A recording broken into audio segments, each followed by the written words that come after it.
जय माता रानी दोस्तों, आपके अपने चैनल धर्म साधना में आपका बहुत बहुत स्वागत है। माँ भगवती दुर्गा सदैव अपनी कृपा आप पर बनाई रखें। अक्षय तृतीया अर्थात आखा तीज वैशाख मास के शुक्ल पक्ष में मनाई जाती है।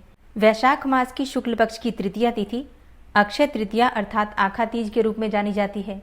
अक्षय तृतीया का अर्थ होता है वह तिथि जिसका कभी क्षय न हो अर्थात नाश न हो। तो इस दिन हम जो भी कार्य करते हैं, जो भी शुभ कार्य करते हैं, जैसे कि कोई विशेष पूजा पाठ करते हैं, मंत्रों का जप करते हैं, दान देते हैं, ज़रूरतमंदों की मदद करते हैं, तो उसका फल हमें जन्म जन्मांतर तक प्राप्त होता है।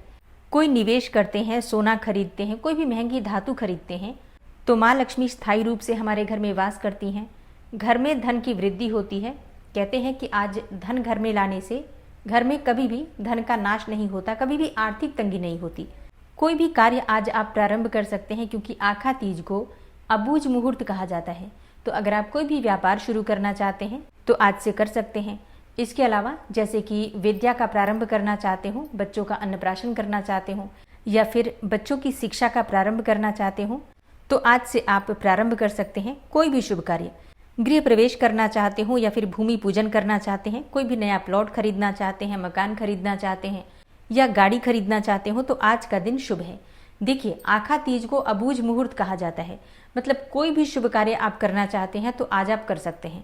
ऐसा कहा जाता है कि आज के दिन पंचांग दिखाने की भी आवश्यकता नहीं है, किसी भी समय कोई सा भी कार्य आप कर सकते हैं। और इसलिए बहुत सारे ऐसे लोग हैं जो कि आज के दिन का यानी कि अक्षय तृतीया का इंतजार करते हैं अपने किसी कार्य को प्रारंभ करने के लिए या फिर निवेश इत्यादि कोई भी शुभ कार्य करने के लिए।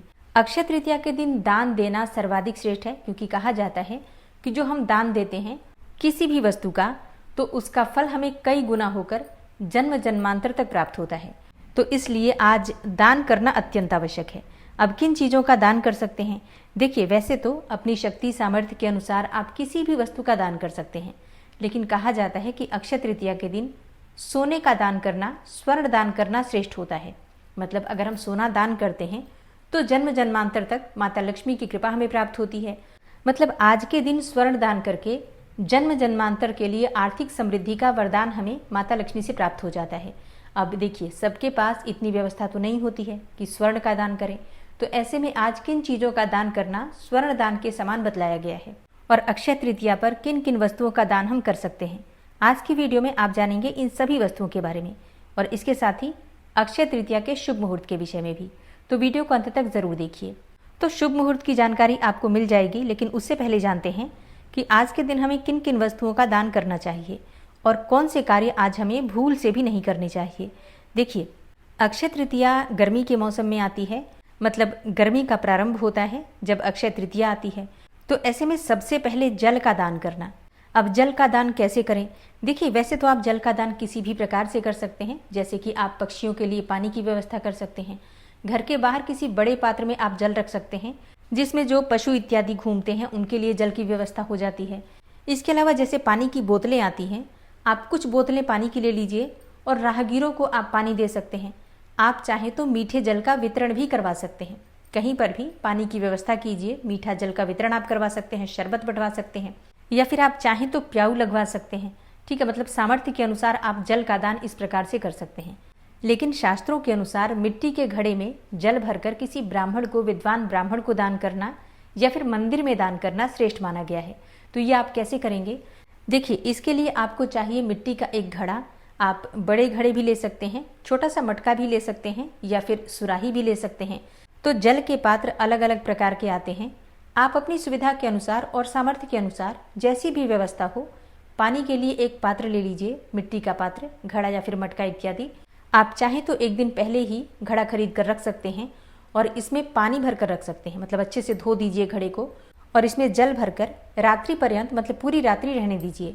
अगले दिन इस घड़े में जो जल है आप किसी भी गमले में डाल दीजिए और फिर घड़े को अच्छी प्रकार से धोकर इसमें गंगा जल डालिए। फिर जल से इस पात्र को भर दीजिए, थोड़ी सी शक्कर इसमें डाल दीजिए। मतलब जल को मीठा करने के लिए, मीठा जल बनाने के लिए आपको इसमें शक्कर डालना है, चीनी या फिर गुड़ इत्यादि जो भी आपके पास उपलब्ध हो। और देखिए, अगर आप बहुत सारी चीनी नहीं भी डालते हैं तो चाहे तो 1 चम्मच 2 चम्मच भी डाल सकते हैं। ठीक है, तो मतलब थोड़ी सी चीनी डाल दीजिए, शक्कर डाल दीजिए और मिट्टी के ढक्कन से इस पात्र को आप ढक दीजिए। इसके ऊपर आपको रखना है कुछ पैसे दक्षिणा के स्वरूप में, और आसपास कोई भी पुजारी हो, ब्राह्मण हो, मतलब कर्मकांडी ब्राह्मण होना चाहिए जो पूजा पाठ का कार्य करते हैं, ऐसे ब्राह्मण को आप ये घड़ा जो है वो दान कर दीजिए। अगर आसपास कोई ब्राह्मण नहीं मिलते हैं तो क्या करें? देखिए, घर के आसपास अगर कोई मंदिर है तो मंदिर में पुजारी रहते हैं, आप पुजारी जी को दे सकते हैं। अगर कोई मंदिर है जिसमें पुजारी भी नहीं है तो ऐसे में क्या करें? तो ऐसे में भी आपको ये जल मंदिर में लेकर जाना है, मतलब आसपास कोई मंदिर है तो मंदिर में ये जल लेकर जाइए, भगवान को समर्पित कीजिए, प्रार्थना कीजिए कि हे श्री हरि विष्णु, हे जगत के पालनहार, इस घड़े का जल मैं आपको समर्पित करता हूँ। आज अक्षय तृतीया पर आप इस जल का दान स्वीकार कीजिए। इसके बाद जैसे कि मंदिर में भक्त जो आते हैं दर्शनों के लिए, आप उन्हें पीने के लिए ये जल थोड़ा थोड़ा वितरित कर सकते हैं। तो प्रसाद के स्वरूप में आप बहुत सारे भक्तों को जल का वितरण भी कर सकते हैं। ठीक है, तो इस प्रकार से आप कर सकते हैं। दक्षिणा वहां पर जो लेकर गए हैं वो आप दान पेटी में डाल दीजिए और जल के घड़े में 1 गिलास तक जल रहने दीजिए, बाकी सारा जल वितरित कर दीजिए। ठीक है, इसके बाद भगवान से प्रार्थना करके, क्षमा प्रार्थना करके आप अपने घर आ सकते हैं। तो इस प्रकार से आप जल का दान कीजिए, घड़े में जल भरकर दान कीजिए, लेकिन हाँ, मीठा जल दान करना है, सादा जल नहीं। अक्षय तृतीया पर एक और दान है जो सर्वाधिक श्रेष्ठ माना गया है, मतलब आवश्यक है इस वस्तु का दान करना। अगर आपसे हो सके तो क्या करना है? आपको लेना है जौ। देखिए, शास्त्रों में कहा गया है जौ को कनक अर्थात सोना, मतलब सोने के समान ही जौ को माना गया है। तो आज के दिन जौ खरीदा भी जाता है, मतलब अक्षय तृतीया के दिन आप जौ अवश्य खरीदिए थोड़ा सा, और उसे भगवान विष्णु को अर्पित कीजिए। इससे दरिद्रता दूर होती है। और भगवान विष्णु के विधि विधान से पूजा करने के बाद इस जौ को आप लाल कपड़े में बांधकर अपनी तिजोरी में रखिए, साल भर तक संभाल कर रखिए, अगली अक्षय तृतीया तक। इससे आपके घर में धन का आगमन होता है, धन की वृद्धि होती है, घर में बरकत बनी रहती है। तो आर्थिक समृद्धि के लिए आपको जौ खरीदना भी है, भगवान को अर्पित भी करना है और जौ का दान भी करना है। मतलब जौ का दान आप अवश्य कीजिए।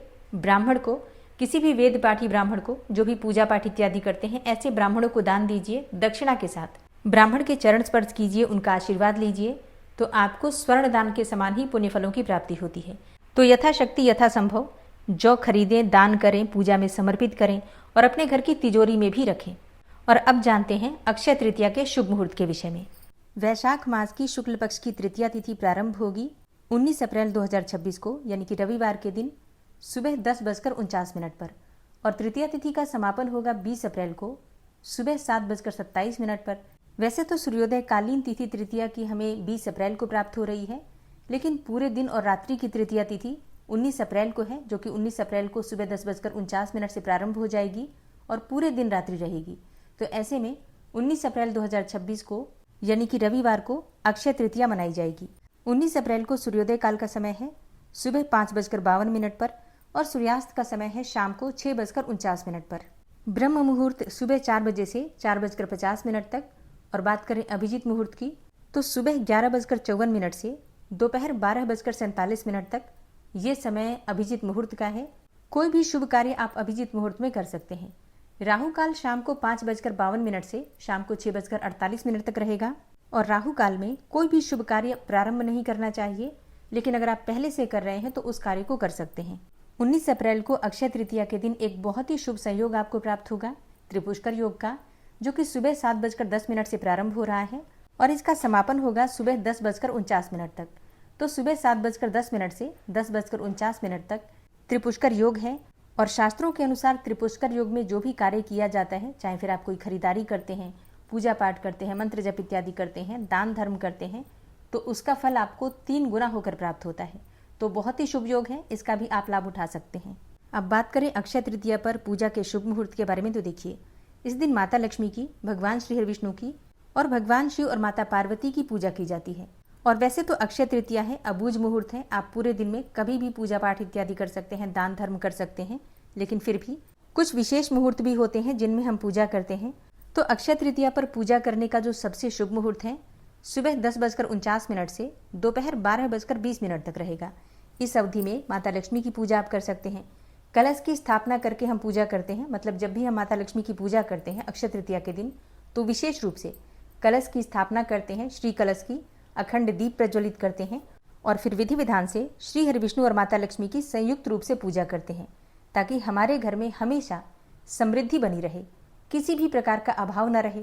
तो इस शुभ मुहूर्त में आप पूजा कर सकते हैं। इसके अलावा 19 अप्रैल की शाम को भी प्रदोष काल में आप पूजा कर सकते हैं। रात्रि में विशेष रूप से मंत्रों का जप कर सकते हैं, क्योंकि देखिए अक्षय तृतीया पर हम जो भी शुभ कार्य करते हैं, पूजा पाठ करते हैं, मंत्रों का जप करते हैं, तो उसका फल हमें जन्म जन्मांतर तक प्राप्त होता है। मतलब कभी भी समाप्त नहीं होता, अक्षय पुण्य फलों की प्राप्ति होती है। तो रात्रि में जितना हो सके भगवान श्री हरिविष्णु और माता लक्ष्मी के मंत्रों का जप कीजिए। माता लक्ष्मी से प्रार्थना कीजिए कि आपके घर में समृद्धि के स्वरूप में, सकारात्मक ऊर्जा के स्वरूप में और स्वास्थ्य के स्वरूप में, सौभाग्य के स्वरूप में आपके घर में सदैव विराजित रहें। और अब जानते हैं सोना खरीदने का शुभ मुहूर्त क्या है। देखिए 19 अप्रैल को सुबह 10:49 से 20 अप्रैल को सुबह 5:51 तक आप कोई भी खरीदारी कर सकते हैं। सोना खरीदना चाहते हो, प्रॉपर्टी लेना चाहते हो या फिर कहीं भी इन्वेस्टमेंट करना चाहते हो, तो ये कार्य आप कर सकते हैं इस शुभ मुहूर्त में। बस राहु काल का ध्यान रखिएगा। राहु काल में कोई भी खरीदारी या फिर कोई भी शुभ कार्य प्रारंभ नहीं करना चाहिए, तो इस बात का आपको ध्यान रखना है। अक्षय तृतीया पर धन वर्षा पोटली बनाई जाती है, जिसे हम संभाल कर रखते हैं पूरे वर्ष। तो इसके लिए आने वाली वीडियो जरूर देखिए। आज की वीडियो आपको कैसी लगी कमेंट बॉक्स में जरूर बताइए। वीडियो अच्छी लगी हो तो लाइक कीजिए, शेयर कीजिए और चैनल पर पहली बार आए हैं तो सब्सक्राइब करके बेल आइकन को जरूर प्रेस कर लीजिए। इससे आने वाली सभी वीडियोज़ की नोटिफिकेशन आपको सही समय पर प्राप्त होगी। मिलती हूँ मैं आपसे अगली वीडियो में, तब तक के लिए जय श्री राधे।